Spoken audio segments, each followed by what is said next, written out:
ይህ የምፅዓቱ አዋጅ ነጋሪ አገልግሎት ወቅታዊና ዕለታዊ ወጎችን በማቅረብ ትንታኔ የምንሰጥበት የተለያዩ እንግዶችንም በመጋበዝ የምናቀርብበት መድረክ ነው።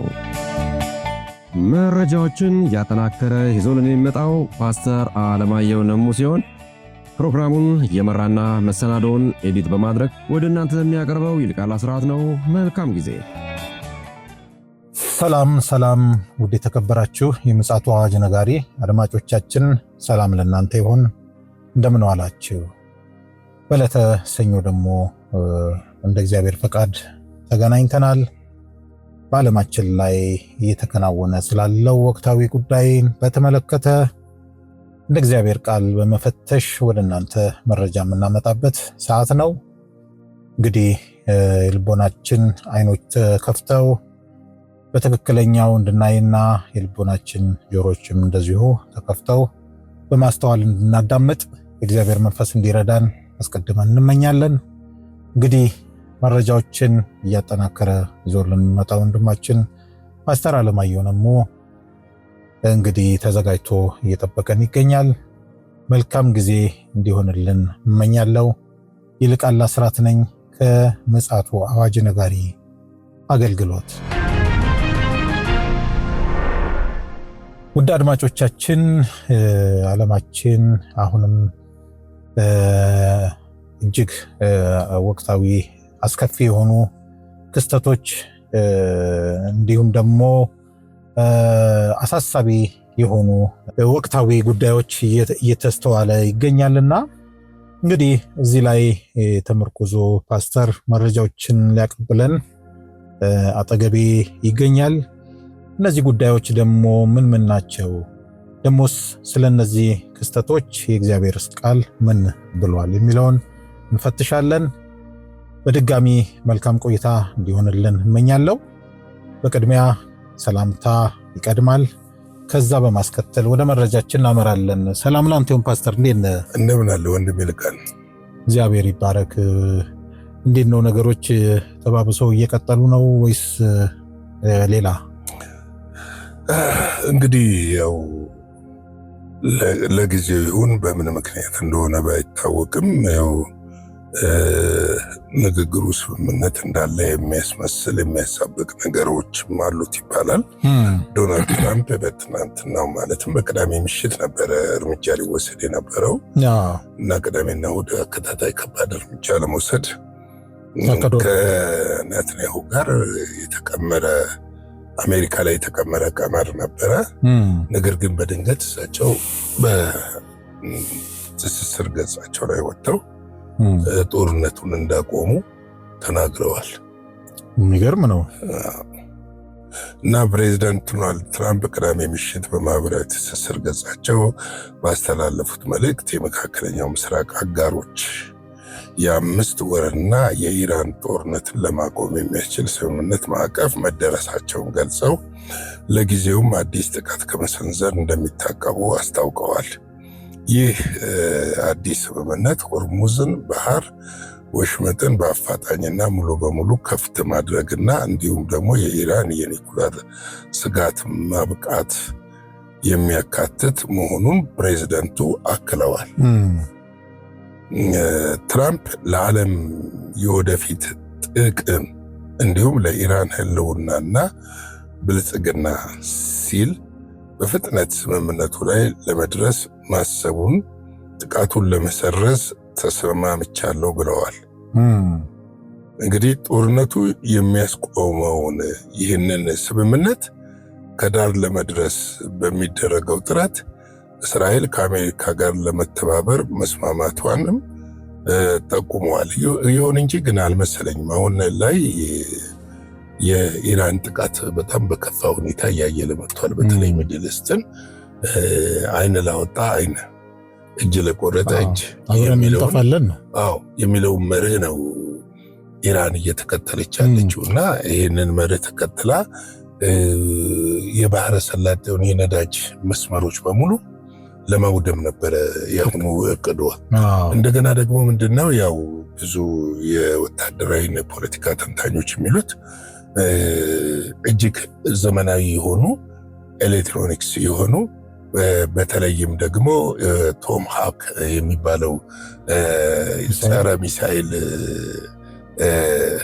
ጸረ ድሮንና ጸረ ሚሳኤል መሳሪያ ሊቆጣጠራቸው የማይችሉ ዘመናዊ መሳሪያዎችን በገፍ አስገብታለች የሚል ነገር ነው እየተሰማ ያለው። እንደዚህ አንዳንድ ደግሞ ተንታኞች የሚሉት ሁለት ነገር ነው እዚህ ጋር እየተስተዋለ ያለው። አንደኛው እስራኤል በዚህ በጣም ቅሬታ እንደተሰማት አሜሪካ በባዶ መሬት ላይ ነው የጣለችን የሚል ስሜት እመጣበታለሁ ብዬ ነው የእስራኤልን ሐሳብ ካቢኔው የደህንነት ክፍሉ ተሰብስቦ ያለበትን እመጣለሁ ብዬ ነው። አሁን የእሳቸውን ውሳኔ ከምን አንጻር እንደሆነ ትንሽ እንገምግመው ብዬ ነው። ሁለተኛው ደግሞ ምንድነው ታክቲካልም ነው የሚሉትም የሚባልም ነገር አለ። ታክቲካልም ነው የሚባል አለ። ነገር ግን ምንድነው የጉዳት መጠኑ ሲታሰብ አሜሪካ በዚህ ሁሉ ጊዜ ውስጥ በኢራን ላይ የምታደርሰው ጉዳት ኢራንን ሚሳኤልም ድሮንም ከማስወንጨፍ አልከለከለም። አንድ ጦርነት ደግሞ የጠላትህን የጦር የመዋጋት አቅም ማዳከም ካልቻልክ ሄደ ወደ ሽንፈት ውስጥ ነው የምትገባው። አንዱ የትግል ነው የጦርነቱ ክፍል ነው። ወደ ሽንፈት ነው የምትገባው። ምክንያቱም አዳከምኩት ባልክ ቁጥር አዲስ ነገር የሚያወጣ ከሆነ ውጤት እያመጣ አይደለም፣ ወይም ደግሞ አላዳከምከው ወይም ደግሞ የሱ ማከማቻ ነው ብለህ የምትመታቸውን ነገሮች እየመታቸው አይደለም እና ጦርነቱ እየተዳከመ አይደለም እና እንደውም በቅርብ እኮ ኢራን እየወሰደች ያለችው እርምጃ በጣም እጅግ አስፈሪ እርምጃዎች ናቸው። ኢላማዎቻቸውን ታርጌታቸውን ኮምፕሊትሊ የሚመቱ ኮምፕሊትሊ የሚያወዱ ናቸው። በጆርዳን ላይ የወሰደችው፣ በኩዌት ላይ የወሰደችው፣ በባህሬን ላይ የወሰደችው፣ በኢሜሬት ላይ የወሰደችው አልፋ ተሻግረ ግብጽ ላይ እሷን ባትሆን እሷ አይደለችም ብለዋል ግብጾች በተዘዋዋሪ። አልፋ ግብጽ ላይ መሄዷ፣ አልፋ ኢራቅ ውስጥ መሄዷ፣ ነገ ከነገ ወዲያ ደግሞ ሶሪያ ውስጥ መሄዷ፣ እስራኤልን ጨምሮ ማለት እስራኤልን ጨምሮ አልፎ ለአውሮፓ ሀገሮች ማስጠንቀቂያ መስጠቷ አውሮፓም ዘልቋል። እንትን ቡልጋሪያ ላይ ሶፊያ ዜናውን ይዤው ነበረ በቀደም ዕለት አልዘገብኩትም። ለቡልጋሪያ ማስጠንቀቂያ ሰጥታለች። ሶፊያ ላይ ምንም አይነት የአየር ክልልሽን ብትፈቅጂና አውሮፕላኖች ቢያርፉ ለእንግሊዝ ማስጠንቀቂያ ሰጥተዋል። አባስ አራክቺ ከእንግሊዝ የውጭ ጉዳይ ሚኒስትር ጋር ካወሩ በኋላ እንግሊዝን እንመታለን ነው ያሉት። እንዴ በጣም የሚገርም ነው። እና አድማሱ ሰፍቶ ዶናልድ ትራምፕ የፈሩት የሶስተኛው ዓለም ጦርነት ይነሳል። ዶናልድ ትራምፕ የሶስተኛው ዓለም ጦርነት መነሻ ምክንያት መሆን አይፈልጉም። ሌላው እዚህ አካባቢ የሚነሳው ይህንን ሊወስዱ ያሉት አሁን ላይ የአሜሪካ ተተኳሽ እየተመናመነ ነው የሚልም አለ። በተለይ አየር መከላከያ ዲፌንሶቹ እየተዳከሙ መምጣቱንና የአረብ አገሮች በዶናልድ ትራምፕ ላይ ከፍተኛ ጫና አድርሰዋል። ሊከላከሉላቸውም ስላልቻሉ እምነት እያጡባቸው መጥተዋል። ስለዚህ ምንድነው ጦርነቱ መቆም እየተፈለገ መጥቷል ማለት ነው። ግፊት አለ። እንግዲህ ይህ በእንዲህ እንዳለ የሳውዲ አረቢያ አልጋ ወራሽ እና የሀገር መሪ ልዑል መሐመድ ቢን ሰልማን ቅዳሜ ዕለት ከትራምፕ ጋር በስልክ በተወያዩበት ወቅት አሜሪካ ከኢራን ጋር ያላት ግጭት ልታባብስ ትችላለች በሚል ስጋታቸውን ማቅረባቸው ጉዳዩን በቅርብ የሚያውቁ ምንጮች ገልጸዋል። እንግዲህ ሳውዲ አረቢያ መጨረሻ ላይ ሲብስባት ነው የተቀላቀለችው። ነገር ግን መቀላቀሏ ያውድማታል እንጂ አያለማትም። ልክ ነው። ጦርነት የታወቀ ነው። አያለማትም እና መሰረታዊ ነገሮቻቸውን እያጡ ከመጡ የአረቡ አገር ወደ ድህነት እንደሚያመራ ምንም ጥርጥር የለውም። ድህነት ውስጥ ነው የሚገቡትና አክሲዮስ የተሰኘ የዜና አውታር እንደዘገበው ይህ ውይይት የተካሄደው ትራምፕ በኢራን ላይ አዲስ ጥቃት ለመሰንዘር እያመነቱ ባሉበት ወቅት እንደሆነ ታውቋል። ሳውዲ የአሜሪካንን የኢራንን የኃይል ኢነርጂ መሰረተ ልማቶች ላይ ጥቃት ከሰነዘረች ቴህራን አጸፋውን በሳውዲ እና በሌሎች የባህረ ሰላጤው አገራት የነዳጅ ተቋማት ላይ ልትወጣ ትችላለች የሚለው ከፍተኛ ስጋት አድሮባቸዋል። አልጋ ወራሹም በዚህ የስልክ ውይይታቸው ትራምፕ በኢራን ላይ ሊወስዱ ስላሰቡት አዲስ እርምጃ ማብራሪያ ጠይቀዋል። ምንድነው ፋይዳው? በጣም ምንድነው ፋይዳው? ምን ፋይዳ? ያንበረክካታሉ ኢራንን። ዞሮ ዞሮ ከኢራን አልፎ አሁን ቅድም የተናገርኩት ስጋት ነው አዎ ያንበረክካታሉ። ቢያንበረክካት እኮ እስካሁን የተደረገው ድብደባ እኮ ዘግናኝ ነው። እውነት ነው። በፋይናንስ ደረጃ የወጣው ፋይናንስ ዘግናኝ ነው። በጦር መሳሪያ ያልተጠቀቢቱ ጀምሮ ተጠቅመዋል። እነዚህ ክሩዝ ሚሳኤሎችን ተጠቅመዋል። ከባህር ላይ አስወንጭፈዋል፣ ደብድበዋል፣ ታወር አውድመዋል፣ ምን አውድመዋል። ግን ኢራን ያውነች እንደውም እየጨመረች ነው የሚመጣው። ምን በነካችኋት ቁጥር እየባሰባት ነው የመጣው። እየቀነሰች አይደለም የመጣችው፣ ሸብረክ እያለች አይደለም የመጣችው። እንደውም ብዙ ተንታኞች ምን እንዳሉ ታውቃለህ? ዶናልድ ትራምፕ እንደለመዱት አፈገፈጉ ነው ያሏቸው። አፈገፈጉ ነው። ብዙ እንግዲህ ገመገማላ። አዎ አሁንም ህዳር ላይ ምርጫ አለ። እሱም ግምት ውስጥ ይገባል። ያ ብቻ ሳይሆን የውስጥ ፖለቲካውም ችግር አለ፣ ኢኮኖሚውም ችግር አለ። አንደኛ ደግሞ አረቡ ሀገሮች መውደም አይፈልጉም። እነሱ ጦርነት አይፈልጉም።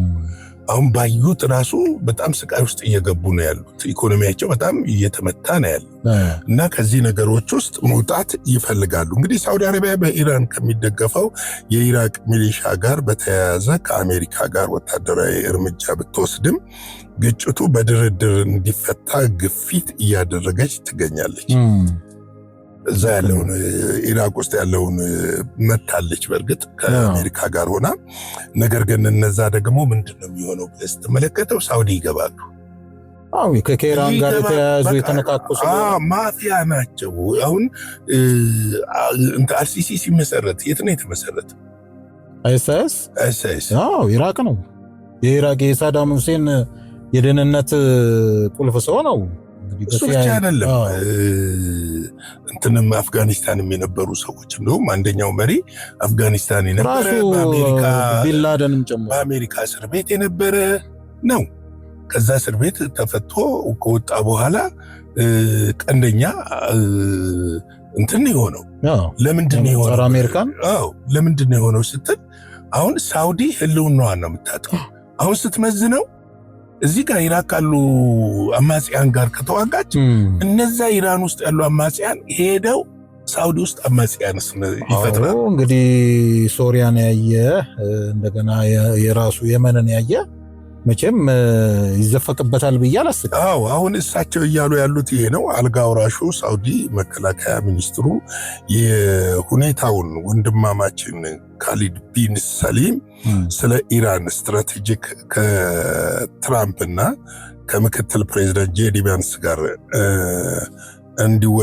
እንዳወሩ ሮብለት እየተገለጸ ሲሆን ይሄው እንግዲህ ምንድነው በፊታችን ማለት ነው አሁን ማክሰኞ ከእስራኤል ጠቅላይ ሚኒስትር ቤንጃሚን ኔታንያሁ ጋር በውይይት ዋይት ሃውስ የተወያዩ ሲሆን የካቲት ወር ላይ ጦርነቱ የተጀመረበት ነው። እንግዲህ የካቲት ወር ላይ የተጀመረው ጦርነት እስካሁን መቋጫ አለማግኘቱ የአሜሪካንም ኢኮኖሚ በመካከለኛው ምስራቅ ያለው የአሜሪካንም ኢኮኖሚ ከፍተኛ ጉዳት አድርሶበታል እና ይሄ ጦርነት አሁን የሚቀጥል ከሆነ ምናልባትም ሌላ ከፍተኛ ኪሳራ ነው የሚያስከትለው።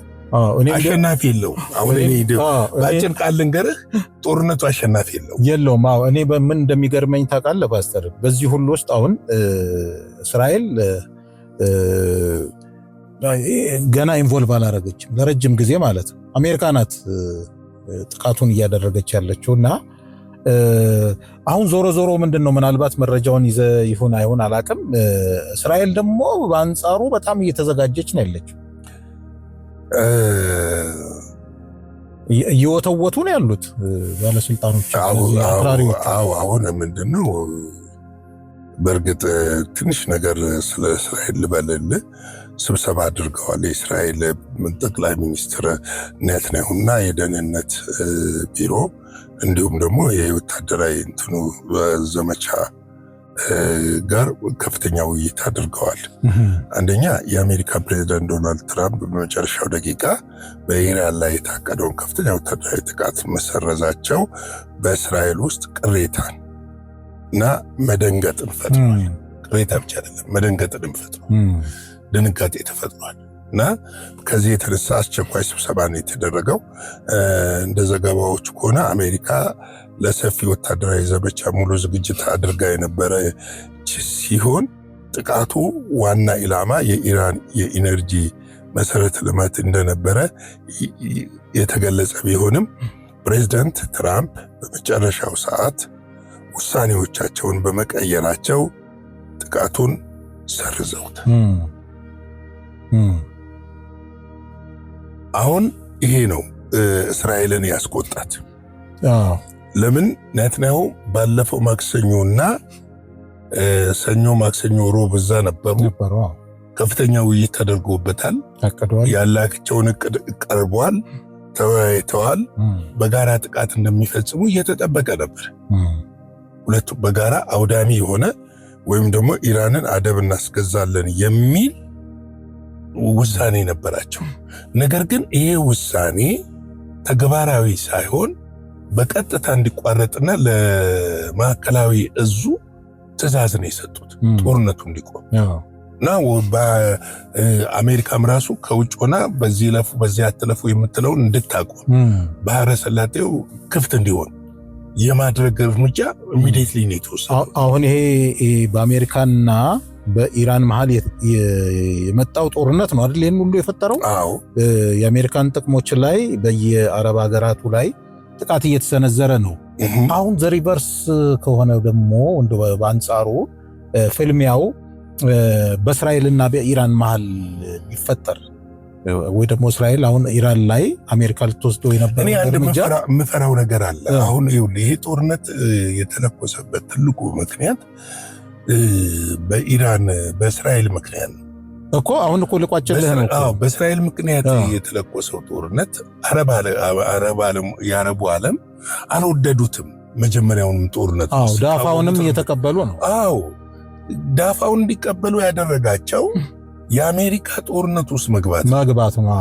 እና ልልህ የፈለግኩት አሁን እስራኤል እንግዲህ በከፍተኛ ደረጃ ዝግጅቷን አጠናቃ ልትገባም ትችላለች ተብሎ እየተጠበቀ ነው ያለው።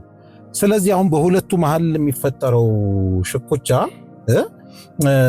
ሆርሙስን እንትን ያደርጋል፣ አረብ ሀገራችን አፌክት ያደርጋል ወይስ ኢራን መልሳ ያንኑ ታደርገዋለች? ኢራን ፊቷን ሙሉ ለሙሉ ወደ እስራኤል ታዞራለች ብዬ ነው የማስበው። ስለዚህ አሁን እዚህ ኃይሏን የምትጠቀመው ወደ እስራኤል ትጠቀመዋለች። እስራኤልም እንደዛው ነው። ግን እስራኤል ታደርጋለች ብዬ አላስብም። የዓለም አሜሪካ ድጋፍ ምንም ነገር ታደርጋለች ብዬ አላስብም። ይህን ለምን ጥያቄ እንደጠየቅኩት ከኢራን ጀርባም ያው ሀያላን እንዳሉ ይታወቃል፣ ሩሲያና ቻይና። ከእስራኤልም ጀርባ አሜሪካን አለች። ስለዚህ አሁን በሁለቱ መሃል ብቻ ሊሆን ይችላል። ምንድነው መሰለህ እስራኤል ትንሽ ሀገር ነች፣ ግን የዋዛ አይደለች። እሱ ምንም ጥርጥር የለውም። የዋዛ ባትሆን እስካሁን እስራኤል የምትባልማ ሀገር አትኖርም እንዳለቦቹ ፍላጎት። ግን ምንድነው እዚህ ጋር ማየት ያለብህ ትንሽ ሀገር ነች። የሚተኮሱት ሚሳይሎች፣ ሮኬቶች፣ ድሮኖች በቀጥታ ነው የሚያገኟት። የሆነ ነገር ላይ ነው የሚያርፈው። ኢራን ደግሞ ስትመለከተው በጣም ሰፊ ሀገር ነው። አንደኛው ተቋም ሌላ ጫፍ ነው፣ አንደኛው ተቋም ሌላ ጫፍ ነው። በጣም በተበታተነ ሁኔታ ያለን ኢላማ እና የተሰባሰበን ኢላማ መምታት እኩል አይደለም። የተሰባሰበን ኢላማ በጥቂት ቦለስቲክ ሚሳይሎች ማውደም ትችላለህ። ለምሳሌ እስራኤሎች እኮ መረጃ ስለማይሰጡ ነው እንጂ በባለፈው እንኳን 12 ቀን ጦርነት መጀመሪያው ጦርነት ጉዳት ደርሷል። ምንም ጥያቄ የለውም። ከፍተኛ ጉዳት ደርሶ እያመማቸው ነው። ምንም ጥያቄ የለውም። ጦርነት አይደል እንዴ? አዎ እያመመው የምን የሞሳድ ጽሕፈት ቤት፣ የኬሚካል ኢንዱስትሪያቸው፣ የነዳጅ እንትናቸው፣ አውሮፕላን ጣቢያ ቤንጉሪዮን አውሮፕላን ስቴሽናቸው፣ እንደገና አይፋ የሚገኘው የጦር ተቋሞቻቸው በብዛት ተመተውባቸዋል። ብዙ ሰው ሞቶባቸዋል። ብዙ ጊዜ ምንድነው የምዕራቡ ሚዲያ የእስራኤልን ድል ሲያጎላ የአረቡን ዓለም ድል አያጎላው። ባላንስ አይደለም። እውነት ስለሌለ እዚህ ምድር ላይ እውነትን ከነሱ አጠብቅም። እነሱም ቢሆን ለምሳሌ በታስታውስ ከሆነ አሁኑ ጦርነት እንኳን ሲጀመር ከድርድሩ በፊት እስራኤል ውስጥ ምንም አይነት ማንም ሰው በካሜራ ቀርጾ እንዳያስተላልፍና ሲሲቲቪ ካሜራዎቻቸውን ሁሉ እስከ መነቃቀል ደርሰዋል። ይሄ ምንድነው? መረጃ ለማጥፋት የተደረገ ነገር እንደሆነ እናውቃለን። ስለዚህ ይሄ ነገር እስራኤል በቀጣይ ትገባበታለች ወይ ካልከኝ ያለ አሜሪካ ድጋፍ እናውቅና የምትገባ አይመስለኝም። ለምሳሌ ያን ከተነገረው ነገር ልነሳለህ። ይህ ውሳኔ በእስራኤል ውስጥ ያልተጠበቀ እንደነበረ ተዘግቧል። የኢየሩሳሌም መንግስት የጥቃቱ መሰረት ዘግይቶ እንዳወቀ ሲገልጽ፣ ይህም በኢራን ጉዳይ ላይ በዋሽንግተን እና በኢየሩሳሌም መካከል ያለው ሙሉ መግባባት ላይ ጥያቄ እንዲነሳ አድርጓል። በነገራችን ላይ በዝግ ስብሰባ ነው ያደረጉት። ላይግባቡም ይችላሉ፣ እንደተግባቡም አድርገው መግለጫ ሊሰጡ ይችላሉ፣ ታክቲካልም ሊጠቀሙበት ይችላሉ። ብዙ አይነት ግምቶች ሊነሱ ይችላሉ። በሌላ በኩል ፕሬዚዳንት ትራምፕ ይህ የዲፕሎማሲ እድል ጊዜያዊ መሆኑን በማስጠንቀቅ ስምምነቱም በፍጥነት ካልተጠናቀቀ ወታደራዊ አማራጭ አሁንም በጠረጴዛ ላይ እንደሚቆይ ገልጸዋል። በተጨማሪ እስራኤል በዚህ አካሄድ ላይ ተስማምታለች ሲሉ ነው ዶናልድ ትራምፕ የገለጹት። እንግዲህ ኔታንያሁ አሁን ፊዳ ውስጥ ነው የሚገቡት ተመልሰው። ከዚህ በፊት ስለ ኢራን የገቡትን ቃል ተቃዋሚዎቹ እንደገና እንዲያነሱ ያደርጋቸዋል። እንደገና እንዲያነሱ ብቻ አይደለም ያደርጋቸው፣ ገብተዋል። በኔታንያሁ ላይ ዘመቻ የሚከፈት ይመስለኛል። ምናልባት ይህ ግፊት ወደ ጦርነቱ እንዲገቡ ያደርጋቸው ይሆን? ጦርነት ቀላል አይደለም ይልቃል። አሁን አንተ እንደምታስበው አይደለም። አሁን ላይ ያለው የፈረጠመ ጡንቻ ነው የኢራን ጡንቻ። በዚህ ሁሉ እኮ ያልተበገረ ነገር አንድ ነገር ቆም ብለህ ማየት የሚጠብቅ ይመስለኛልና ስለዚህ እነዚህ ነገሮች ምናልባትም እኔ ምን ትፈራለህ ካልከኝ የአሜሪካ አቁማ እስራኤል ወደ ኢራን የምትዋጋ ከሆነ የአረቡ ዓለም ከኢራን ጋር ተስማምቶ ሙከራውም ነበረ ከዚህ በፊት ተስማምቶ ፊቱን ወደ እስራኤል እንዳያዞር እፈራለሁ። ይሄ ጉዳይ ያስፈራኛል። አንዳንድ መረጃዎች ምን ያህል እውነት እንደሆነ ባላቅም ኢምሬት ላይ የእስራኤል ዲፌንስ እነዚህ ጸረ ሚሳኤል እንትኖች እንደተተከሉ የወጡ መረጃዎች አሉ። የወጡ መረጃዎች አሉ፣ ግን ምን ያህል እውነት ናቸው ነው ወይ የሚለውን ነገር ማጣራት የሚፈልግ ጉዳይ ነው። እንግዲህ ወገኖቻችን ዓለማችን ላይ አንድ ሞቅ አንድ በረድ ሲል አንድ ቀዝቀዝ አንድ ደመቅ እያለ የዘመኑን ፍጻሜ የሚያበስሩ ነገሮች በየዕለቱ እየታዩ እየመጣ ነው ያለው። እኛ ግን በእግዚአብሔር ፊት እንጸልይ፣ የእግዚአብሔርን ፊት እንፈልግ ማለት እወዳለሁ። ሻሎም። ጌታ ኢየሱስ አብዝቶ ይባርክ። ፓስተር፣ እውነት ነው እንግዲህ ዘላቂ የሆነ ሰላም ሊኖር የሚችለው ጌታ ኢየሱስ ክርስቶስ በኩል ነው ብለን ነው እኛ የምናምነው። ምክንያቱም እኔ የምሰጣችሁ ሰላም ዓለም እንደሚሰጣችሁ አይደለም ያለው እሱ ስለሆነ ከእግዚአብሔርና ከመድኃኒታችን ከኢየሱስ ክርስቶስ ዘንድ ነው ሊኖር የሚችለው። እንግዲህ ዓለማችን ያው ሰላሟን እያጣች ከጊዜ ወደ ጊዜ ነገሮች እየተባባሱ ነው የሄዱት። እኛ ግን መሸሸጊያ ዋሻ ወደ ሆነው ወደ እግዚአብሔር በመጠጋት በጌታ በኢየሱስ ክርስቶስ ጥላ ስር በመሆን እናመልጣለን የሚል መልእክት እንግዲህ እኛም እናስተላልፋለን። እግዚአብሔር አምላክ ስለሰጠን ጊዜ የተመሰገነ ይሁን። ውድ አድማጮቻችን ስለ ዛሬ ስለማን ነው በዕለተ ሰኞ ይዘን የመጣነው የቀን መረጃችን ይህንን ይመስላል። በምሽቱ ደግሞ በሌላ መረጃና መልእክት ተመልሰን እንመጣለን። እስከዚያው ድረስ ሻሎም። ለዛሬ ይዘን የመጣነው ወቅታዊ መረጃ ይህንን ይመስል ነበረ። በሌላ ጊዜ በሌላ መሰናዶ እስከምንገናኝ ሰላም ለእናንተ ይሁን።